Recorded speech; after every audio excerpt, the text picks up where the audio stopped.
Ayun po mga kapatid, magandang umaga po sa inyong lahat at narito naman po ako at muling magbabalik at may ihahatid ng mga panibagong mensahe sa inyo. Ayan, at habang tumatagal mga kapatid ay paganda ng paganda ang mga mensahe na aking ibabahagi sa inyo upang makakapulutan ninyo ng aral o guide sa inyong buhay. Ayan. Ah, Bakit nga ba nanggagalaiti yung mga taong ito sa inyo? Yan, ano nga ba ang dahilan ng mga taong ito, ba't nanggagalaiti ito sa inyo na kahit wala ka namang ginagawa sa kanila, hindi mo naman sila inaaway? Yan. Tignan natin kung ano yung mga mensahe ng ating mga baraha.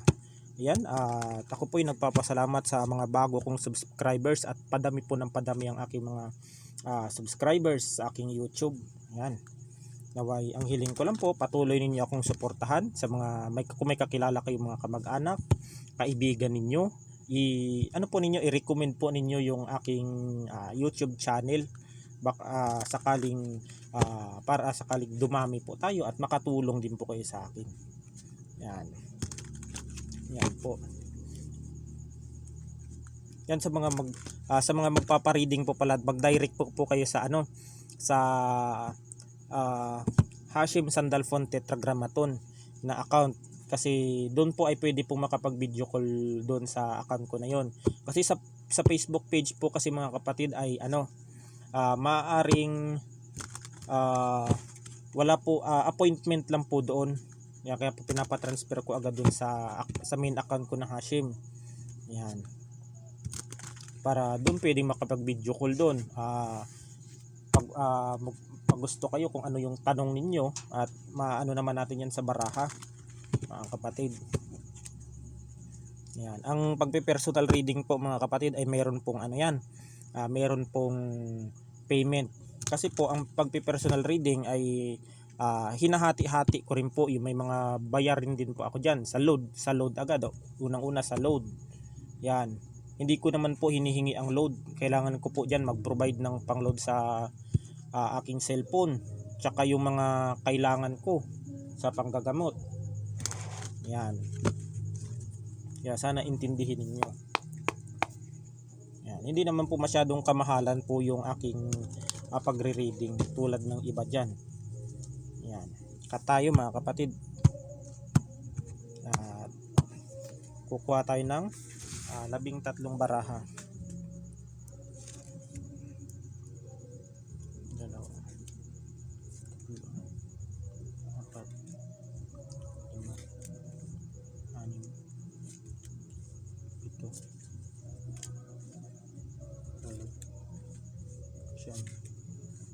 Sampu, 11, 12, 13. Bakit kaya nanggagalaiti itong mga taong ito? Ano nga ba yung atraso mo sa kanila? Bakit nanggagalaiti itong mga kumag na ito?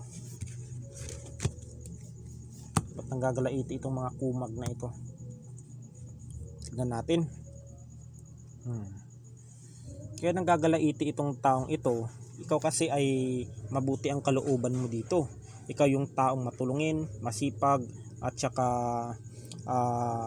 ikaw ay pinagpala dito mga kapatid. Kung ano po ang iyong pinapanalangin ay pinagkakaloob sa inyo ng ating Panginoon, o di kaya natutupad. Yan. Kasi ikaw dito ay mabait ka, mapagbigay, Diyos, relihiyoso ka sigurong tao kung ano man ang meron kayong personality. Kayo na po ang diyan. Kayo na po ang makaresonate diyan. Kaya yan yung kinagagalaiti nila. Maari ding sa spiritual, hindi kanila basta-basta mapatumba o mapatay-patay sa pamamagitan ng kulam, barang, palipad hangin. Dahil ikaw dito ay malakas ang iyong backer sa Panginoon. Malakas ka sa itaas. Ikaw dito ay pinoprotektahan sa iyong pamamagitan ng pagdadasal. Kung ikaw ay relihiyosong tao, kaya hindi ka basta-basta matatabla ng anumang uri ng itim na mahika. Kaya nanggagalaiti itong mga taong ito sa iyo, yung mga mangkukulam, mambabarang, kung ano man dyan, yung mga taong may inggit sa inyo o galit. Ito ay nanggagalaiti itong mga taong ito.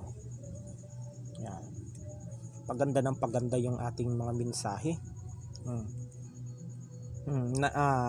nightmare. Yan. Itong nightmare na ito mga kapatid, natatakot ito sa ginagawa sa inyo na ginagawa sa inyong masama ng mga taong ito. Maaring hindi ka naapektuhan sa mga pinagagawa nila, maaring hindi tumatalab yung ginagawa nila sa iyo sa spiritual, o di kaya maaring hindi tumatalab sa inyo yung mga paninira nilang wala namang katotohanan.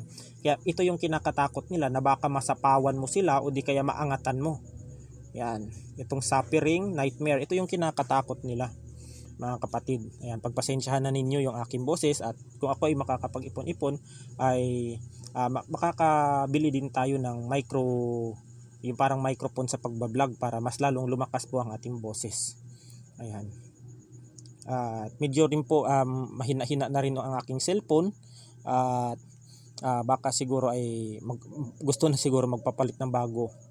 Pag-iipunan natin yan para tuloy-tuloy ang ating pagbablog. Ito yung kinakatakot nila. Yan, na baka maangatan mo sila, yung mga pinagagawa nila ay hindi na tumatalab sa iyo, maaring bumalik ito sa kanila. Yan, kasi sila, inuusig sila ng sarili nilang multo dito mga kapatid. Ito yung kinakatakot nila. Yan, kasi kahit anong paninira sa iyo dito ay hindi ka nagpapa-apekto. Maaring nakakaramdam ka rin siguro ng mga paninira nila, pero hindi ka rin nagpapahalata mga kapatid.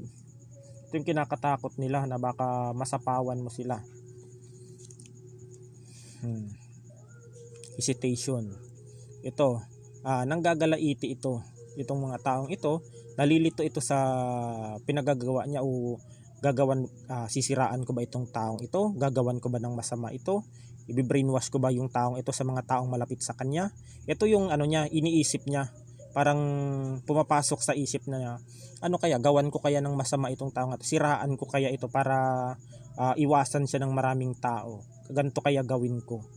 Yan, ganyan yung pumapasok sa isip niya. Yung hesitation, parang urong sulong yung mga pinagagagawa niya ng taong ito. Kasi yung mga tao naman mga kapatid ay makikita din naman yan, yung taong sa pagsasalita ng tao kung totoo o hindi. Yan, bully. Yan, kaya ka inaasar, sinisiraan ka, minamaliit ka ng mga taong ito, kasi nakikita nila ng ibang tao yung potensyal mo, yung galing mo, yung totoong bihasa ka o dalubhasa ka sa isang uri ng trabaho kung ano mang meron ka. Kaya binubuli ka nila, minamaliit ka, o di kaya sinisiraan ka sa mga taong ito. Naranasan ko rin yan mga kapatid, ang sinasabing bully. Nabully din ako dati nung simula kong naging manggagamot. Na-depress din ako mga kapatid. Naranasan kong hindi ako lumabas ng bahay 2 buwan. Naranasan ko rin yan mga kapatid, na natatakot ako sa sa mga tao. Naranasan ko yan dahil sa mga negatibo na mga pinagsasasabi nila. Naranasan ko yan, mabuli ako, sasabihin nilang sira ang ulo, baliw, o di kaya nahihibang. Ganun yung mga mga nababalita at naririnig ko, pero pinabayaan ko yung mga kapatid. Hinayaan ko sila, hindi ko sila pinansin, hindi ko sila inaway. Naranasan kong ma-depress mga kapatid. Iba talaga pag hindi mo nakayanan yung depress, ay talaga magpapakamatay ka talaga, at parang magbibigti ka. Pero doon lang na pumasok sa isip ko, paano kaya kung wakasan ko yung sarili ko, paano yung mga maiiwan ko, yung mga mahal ko sa buhay. Ayan, nilakasan ko yung loob ko hanggang sa nalabanan ko yung depression na yun, hanggang sa naging okay na ako. Mahirap po ma-depress mga kapatid, yung mga pagmamaliit, o di kaya sasabihan ka ng nakakasakit. Talagang napakahirap mga kapatid. Pag hindi mo nakayanan ay talagang magpapakamatay ka. Una-una kasi yung mga kapatid, pag binuli ka ng tao na nasaktan ka talaga, una-una niyan, mai-stress ka. Yan, ayon sa aking kaaralan sa sa kaisipan mga kapatid, ang psychologist. 3 yan mga kapatid. Unang-una mga kapatid, magkakaroon ka ng stress. Magi-stress ka. Yan. Pangalawa niyan, magkakaroon ka ng anxiety. Yan, hindi ka na makakalabas, natatakot ka na. Kung makakikita ka ng taong tumitingin sa iyo, ang iniisip mo mga kapatid, parang aawayin ka. doon hanggang sa mapupunta na yun sa depresyon. Yan. Pag napunta ka sa depression, di ka nalalabas ng bahay, diyan ka lang. Tsaka pag nakakarinig ka ng mga mga masasakit na salita, parang umiiyak ka. Yan yung mga yan yung sa anxiety. Kaya hindi basta-basta yung mabuli. Kaya nung nakasurvive ako dito, maraming nag-advise sa akin, yung mga kaibigan ko, lalong-lalo na yung mga manggagamot, yung pamilya ko at saka yung mga kasama ko dito sa bahay. At saka yung mga pamilya ko, yung mama ko at saka mga kapatid ko na nag-advise sa akin na hayaan mo yung mga taong yan na hindi hindi naniniwala sa iyo. Ang masasabi ko lang ay ang masasabi lang nila na patunayan ko daw. Patunayan mo, wag ka wag ka maniwala sa mga sinasabi nila. 'Yun, hanggang sa naka-recover ako. Mahirap talaga mga kapatid, ma-depress, magkaroon ka ng anxiety, stress at depression. Yan, maliit lang na bagay parang binibig deal mo na agad. Parang talagang sasama ang loob mo. Di ka lalabas ng bahay, natatakot ka, na baka sabihan kang kung ano-ano. Yan. Naranasan ko yan, mga kapatid. Pero pinatunayan ko sila sa kanila, mga kapatid, na sila na nagkakamali sila ng paghusga sa akin. Sa ngayon, mas pinagpala ako, mga kapatid, dahil binigyan ako ng Panginoon ng kakayahan na nakakapag-reading ako, nakakapalma reading ako sa palad. Marunong na rin akong makabasa ng kapalaran sa palad, sa baraha, makakapanggamot. Malaki na rin yung malaki na rin yung pasalamat ko sa Panginoon at binigyan ako ng ganitong talento na kahit nasa bahay lang ako, kahit nakaupo lang ako dito sa sa balkon o di kaya hintay lang ako ng pasyente, kumikita ako. Yan, may mga donation din sila na nila sa akin, yung kumbaga yan yung pasasalamat nila sa akin. Yan. Kontento ako, mga kapatid, kung ano yung ibinigay sa akin. Kalimitan mas marami pa yung mga nireregalo sa akin ng mga tao. Dahil nga pag mabuti kang tao, mabuti yung balik sa iyo. Yan. Kaya nanggagalaiti ito sa iyo kasi nga nakakikitaan kayo ng potential na magaling ka sa kanila. Kaya pinagkakaisahan ka. Tuwing pumupunta kayo sa isang pagpupulong o sa pagmi-meeting, mga kapatid, ay kahit nakaupo ka lang sa isang tabi, yung iniisip ng mga ito, mga kapatid, parang pag nagsisinyas sila ay isip niyan siguro sira na naman yung ulo niya, ganito ganyan, ba't nandito yan, basta mga negative yung mga sinasabi yan, kasi nga naiinggit sila sa potential mo, na kung anong meron ka na wala sila, pero yung potential mo na ay gusto nilang mapasakan, makaranas ng ganyang potential. Yan. Kaya kung ano man ang potential, galing o talino na ibinigay ng ating Panginoon sa inyo, ay pasalamatan ninyo, mga kapatid. Makontento kayo, wag ninyong hangadin na ang pinagkaloob pa ng Diyos sa iba ay ihahangadin nyo pa. Malabong mangyari yun. Malabong mangyari. Ito, kaya nanggagalaiti ito sa iyo, yung mga taong ito. Kasi nga siguro may mga nakikita ako ditong mga businessman, may nakikita ako ditong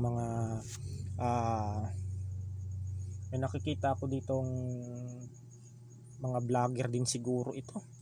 Yan, may mga nakikita ako ditong successful na tao na nagkaroon ng malaking pera. Yan. Kaya nanggagalaiti itong mga tao sa inyo. Bakit nagkakaroon ka ng mga ganyan? Kasi ikaw naman dito ay nagsumikap ka. Lalong-lalo na sa mga OFW dito.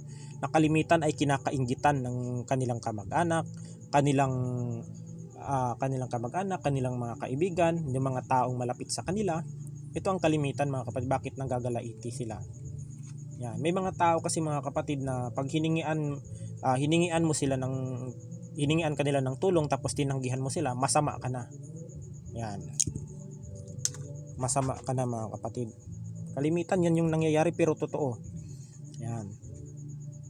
Itong mga taong ito na nanggagalaiti sa inyo, ma-pride ito. Mataas ang tingin nito sa sarili. Ang gusto niya dito, mga kapatid, sila yung titingalain mo sila. Gusto nila maging parang lumuhod ka sa kanila, rirespetuhin mo sila, gagalangin mo sila. Ganun yung gusto niyang taong ito. Nanggagalaiti si ma-pride itong taong ito. Mataas ang tingin sa sarili. Yan. Mahirap mga kapatid pag ganito yung pinakisamahan mo mga kapatid. Balang araw, ikaw din ang gagawin din niya sa iyo yung ginawa niya sa iba. Yan. Kaya mahirap pag ganun.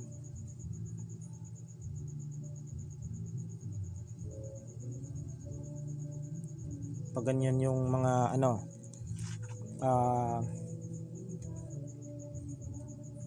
ganto na nanggagalaiti sa inyo, iwasan niyo yan. Kasi pag ang taong nanggagalaiti, hindi mo alam mga kapatid, ay nakakagawa ng masama yung mga taong nanggagalaiti niyan, kasi hindi nila nakukontrol ang galit sa kanilang sarili o sa kanilang loob, kaya nakakagawa ng masama. Yan. Tulad ng taong may galit sa inyo, hindi ka nila magagawa ng pisikal, hindi ka nila masusuntok, hindi ka nila mapapatay. Yan. Sa paninira ka nila idadaan ka nila sa paninira. Yan, para in case na kung sira ka na sa mga tao at wala nang maniniwala sa iyo o wala nang magkakampi sa iyo, madali ka na nilang atakihin. Yan yung mga pamamaraan ng mga kalaban na ayaw sa inyo at yung mga taong hindi ka gusto. Ganyan yung mga pamamaraan nila. Yung mga ganyan, ranas ko yan. Kaya nga mas gusto ko na lang na mapag-isa kaysa sumama sa mga taong hindi nakakaintindi, hindi nakakaunawa na o hindi nakaramdam ng sitwasyon ng isang tao.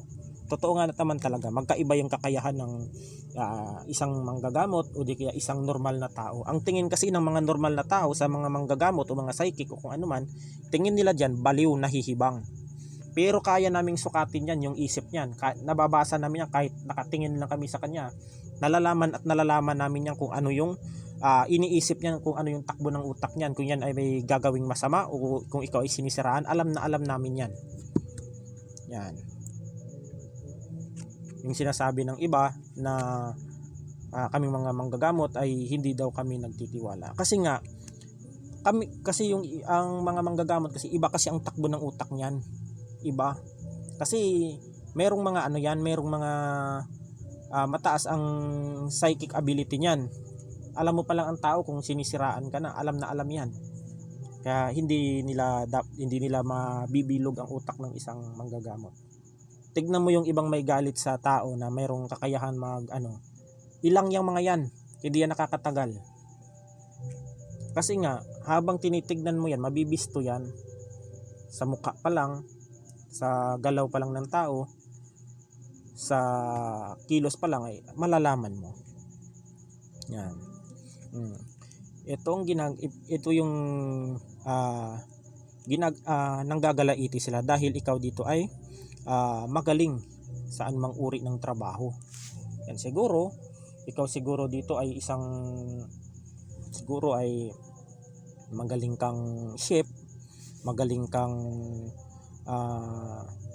ka sigurong chef, magaling kang pulis, magaling kang sundalo, magaling kang kapitan sa inyong barangay, magaling kang kagawad, magaling kang nagpapatakbo sa ating bayan. Kaya kalimitan diyan nagsisimula ang pagsisira-siraan. Yan, lalong-lalo na ngayon ay politika.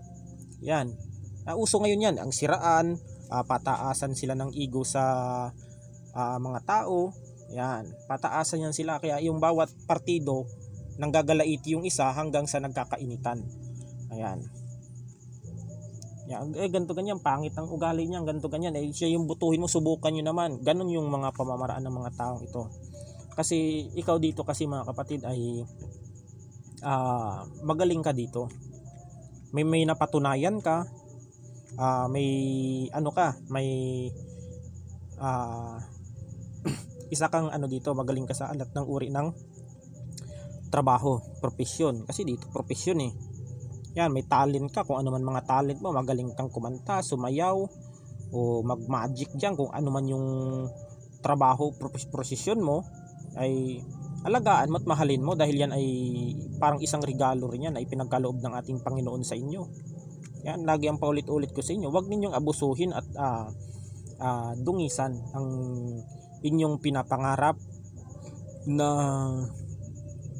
inyong trabaho o posisyon. Kung ano mang meron kayo, gawin ninyo at gamitin ninyo sa mabuti. Yan.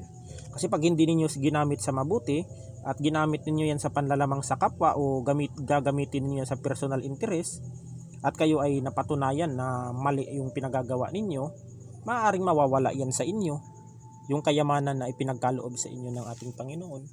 Kaya dapat mahalin din natin kung ano yung trabaho natin. Ako kahit ganito yung trabaho ko, mahal na mahal ko yung trabaho kong ito. Wala akong sinasagasaang tao, wala akong inaaway, wala akong niloloko, wala akong ginagawang masama sa aking kapwa. Yan. Ito lang. Magtatarot lang ako kung ano, kahit nasa bahay lang ako may mga nagpapagamot. Yan, kahit nandito lang ako may nagpapagawa ng pangontra. Kahit papano nakakapag-ipon din ako na maitaguyod ko ang aking pamilya, masuportahan ko ang aking nanay, yan, kahit sa panggamot man lang araw-araw. Kasi ang nanay ko ay na-stroke. Yan. Kaya hindi ko maiwan ang obligasyon ko diyan sa nanay ko kahit ganyan lang. Yung mga yan ay mahal na mahal ko yung nanay ko. At saka yung kuya ko naman ay kakagaling lang din sa kanyang karamdaman. Yan. Kaya kahit sa ganitong pamamaraan lang, importante wala akong inaapakang tao. Yan, nakakapagpasaya ako ng tao, nakakapagpagaan ako ng kalooban nila. Yan, kung kayo ay may mga problema, kung may mga katanungan kayo sa akin, mag-PM kayo sa Hashim Sandalphon Tetragrammaton. Doon po ay may mga problema kayo, may katanungan kayo, basta hindi lang po ako busy, ay sasagutin ko po ang inyong mga katanungan. Kaya yung mga iba dyan na tumatawag sa akin ay pagpasensya ninyo ako at hindi ko nasasagot, busy din ako sa mga gawain ko rin. Yan, marami din akong ginagawa, may mga client din ako na napupunta dito, may nagpapagamot din aktual, kaya dapat intindihin ninyo ako. Yan. Yung sa mga ritual po ninyo ay tuloy po yan, tuloy-tuloy po ang ritual na yan na sinasagawa natin. Yan. Ito yung isang ginagalaitin ng mga taong ito sa inyo. Kasi pag ikaw ay nagpaplano, mga kapatid, na naisasagawa mo ng maayos, parang dumaan ka sa tamang proseso o di kaya na-organize ka ng tama. Yan, na-organize ka na dumaan ka sa tamang proseso kung anumang trabaho meron ka. Kaya ikaw dito ay nanggagalaiti itong mga taong ito. Kalimitan sa mga taong ito ay mga utak talangka talaga. Hindi sila masaya sa achievements ng iba. Yan yung nakikita ko dito sa mga taong ito. Yan. Ano lang naman dito, mga kapatid, iwasan na lang ninyo. Iwasan na lang. Ang gusto talaga nito, mga kapatid, ay pinapasama ka. Gusto nilang ikaw lagi yung mali, pinapasama ka nila sa isang bagay na hindi mo namang kasalanan. Parang yung kasalanan niya binubunton sa iyo para mapasama ka sa ibang tao. Kita mo dito, compromise. Parang pinagtatalo o pinag-aaway kayo nito ng taong itong nanggagalaiti sa inyo. Tapos siya naman na nagsusulsul sa isa, aawayin ka, matutuwa ito. Yan. Hindi yan makakipagsinungaling yung baraha, mga kapatid, dahil yung mga baraha na yan ay ini-interpret ko yan sa inyo. Yan. Pinapakita ko, dinidemo ko yan kung ano yung mga ano niyan. Kumbaga ganito, yung tao ito yung nagsulsol dito sa isa. Tapos yung isa na ito kinumpronta mo. Tinanong mo siya kung sino, tinuro niya. Yan yung yan yung malalaman mo. Ito yung nanggagalaiti sa iyo, parang pinagsasabong kayo. Pero in case in short talaga, ito talaga yung taong ito na nanggagalaiti sa iyo. Parang sinasabihan niya ito para mapasama ka sa mga taong nakapaligid sa inyo. Yan. Dito. Okay naman sana, mga kapatid, pag sinabihan mo yung tao na may katotohanan, pero pag sisiraan mo yung tao dala ng kainggitan mo, dala ng panibugo mo, dala ng makitid na utak mo kung ano yung pumapasok sa utak ng mga yan, wag sanang humantong sa ganun mga kapatid. Yan, nakakamatay po yung inggit at saka galit. Sa totoo lang, kalimitan mga kapatid yung may galit at hinanakit sa puso. Tignan mo yung mga nakikita nilang mga kaaway, pag hindi nila nakukontrol, yung iba high blood, na i-stroke na lang. Kasi hindi sila marunong magpatawad. Hindi sila marunong magpatawad, parang nagtatanim sila ng galit. Mga kapatid, ang tao kasi pag nagtatanim ng galit sa kapwa niya, ni kahit kailan mga kapatid, hindi yan nagiging masaya. Ang taong galit sa kanyang kapwa. Subukan ninyo magpatawad mga kapatid. Pag kayo ay kung sino man may kasalanan sa inyong dalawa, kunyari may kasalanan siya, o di kaya ikaw yung may kasalanan, kung ikaw ay humingi ng kasalanan ng tawad sa taong yon at saka pinatawad niya, gagaan ang loob mo dyan mga kapatid, para kang nabunutan ng tinik sa lalamunan. Yan ang katotohanan dyan. Kaya hindi masamang magpatawad mga kapatid. Kung ang Panginoon ngayon nagpapatawad, tayo pa kayang tao lang. Yan. Ganun yung mga kapatid. Ganun yan. Yung mga tao kasing may galit at hindi nila na ilalabas yung galit at inis nila sa tao na kinabubunto na nila ng galit. Kalimitan mga kapatid, yung iba na i-stroke, na high blood yung iba. Kasi hindi marunong magpatawad.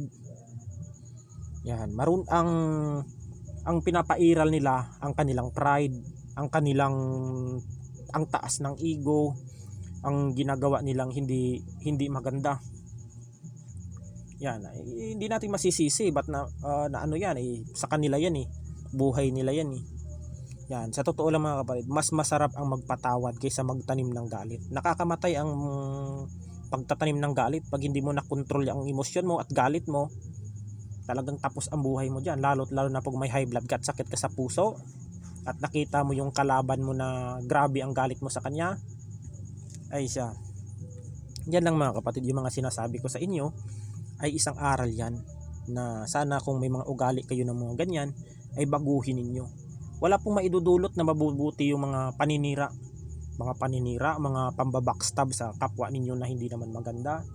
Wala pong maidudulot na mabuti yan mga kapatid. Nagdudulot pa ng sama ng loob at hindi pagkakaunawaan. Tignan mo yung iba na magkakapamilya, magkakamag-anak, magkakapatid, nag-aaway-away dahil nga hindi nagkakasundo. Pinapairal ang pride at gusto ng isa superior, gusto yung isa siya yung hari, gusto yung isa siya yung masunod. Tignan mo yung mga ganyang tao, nag-aaway-away, naghihiwalay, nagkakanya-kanya sila dahil may sari-sariling paninindigan kasi. Natataas ang pride. Yan. Hindi natin masisisi yung mga ganyang tao kapag ayaw sa atin. Kung iniiwasan kayo, magpasalamat pa kayo mga kapatid kung iniiwasan kayo ng mga taong yan. Dahil doon yun nalalaman na inilalayo sa inyo yung taong iyan na hindi karapat-dapat na maging parte ng buhay mo. Kasi kung totoong nasa sa iyo yan, hindi yan aalis. Hindi yan aalis mga kapatid. Kung aalis yan sa iyo, ibig sabihin, hindi yan totoo sa iyo. Yan, pag umiwas yung mga yan, ibig sabihin hindi siya karapat-dapat na maging kaibigan mo. Inaalis ng Panginoon yung mga taong hindi bagay sa iyo. Yan, wag kayong magalit kung iniiwasan kayo o di kaya nagagalit sa iyong tao. Magpasalamat kayo mga kapatid. Magpasalamat kayo dahil mas angat kayo sa kanya. Hindi ka naman iiwasan yan kung walang galit sa inyo at inis yan. Yan. O marriage. May mga tao talaga dito rin na nanggagalaiti dahil sa inyong relasyon din. May mga tao dito na both sides siguro sa mga makaka-resonate nito na hindi boto sa inyong relasyon. Parang may nangingialam dito mga kapatid na ibang tao.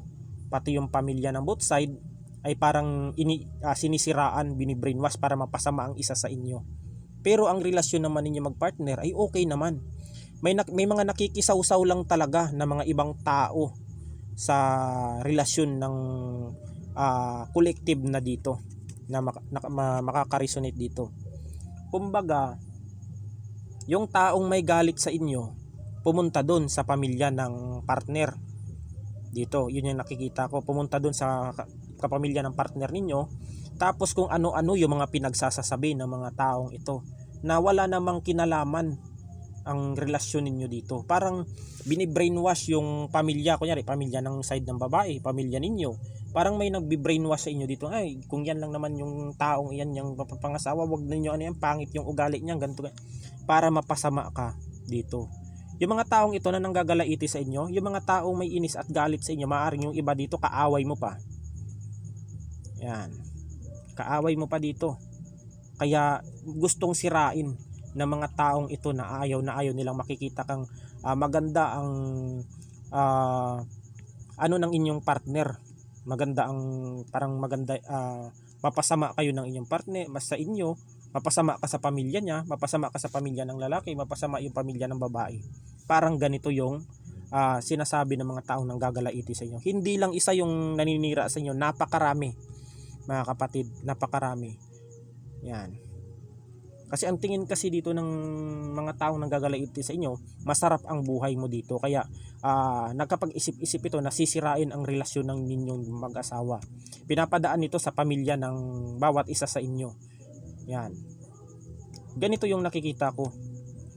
Pinapadaan nila sa ano. Pero sa pagsasama naman ninyo, wala namang problema dito.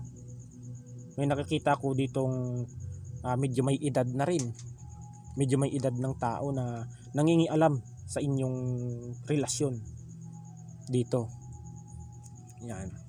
Gusto nilang sirain yung couple ninyo, pagmamahalan ninyo, pamilya na binuo ninyo. Yan. May mga tao talagang ganito mga kapatid, yung nanghihimasok sa problema ng iba na hindi naman problema naman nila, hindi nila masolusyonan. Tapos yung problema ng iba ng tao, panghihimasokan nila.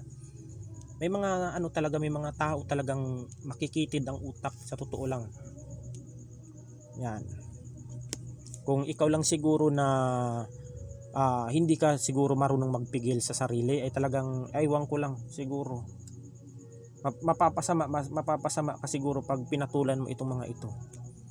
Yan ang masasabi ko sa inyo. Kapag sinisiraan kayo, kapag nagagalit yung tao sa inyo, kapag iniiwasan kayo, magpasalamat kayo dahil mas angat kayo sa kanila. Dahil kung tunay yan sa iyo, hindi ka iiwasan yan mga kapatid. Yan. Ay nasa tao naman yun. Kung maniniwala sila sa sabi-sabi ng mga taong may galit sa inyo, ay hindi mo na dapat kailangan problemahin. Hayaan mo, mamuhay ka ng simple, Importante, hindi mo sila inaaway, hindi mo sila sinusuntok kung ano diyan. Ang mahirap lang diyan ay pag sinuntok ka, ay ibang usapan 'yan. Lalaban ka, siyempre ibang usapan na 'yan eh. Kailangan mo ring ipagtanggol din ang sarili mo minsan. Pag minsan ay ginagawan ka ng physical. Yan. Live and learn. Yan. Kung sino man yung mga taong nanggagalaiti sa inyo, umiwas kayo mga kapatid. At igawin mong aral yung mga taong iyan. Patunayan mo kung ano yung mga ginagawa nila sa iyo. Yan. Kumbaga isang aral lang yan mga kapatid ng Panginoon, isang pagsubok lang yan. Siguro pinapaiwas din siguro sa iyo ng Panginoon yan na pinapaiwas ka ng ating Panginoon sa mga taong iyan dahil hindi sila deserve at karapat dapat sa inyo. Kaya ka pinapaiwas. Yan. Kasi ayaw nilang makita yung yung ayaw nilang mabahiran yung pagiging professional mo. Yan, kung professional kang doktor, kung professional kang professional kang teacher, professional kang sundalo, professional kang pulis, professional ka kung ano man ang trabaho mo diyan, seaman, ay siguro pinapaiwas ka ng ating Panginoon sa mga taong ito. Yan. Na hindi nakakatulong sa inyo. Yan. Daydream. Itong daydream na ito mga kapatid ay mga nanggagalaiti ito sa inyo. Laging nangangarap ito na laging humihiling ito na sana yung taong ito bumagsak, sana yung taong ito ay madisgrasya, sana yung taong ito ay maging maraming magagalit sa kanya, sana yung taong ito ay kagagalitan ng mga tao diyan sa kanilang paligid, sa kanilang barangay o kung ano man.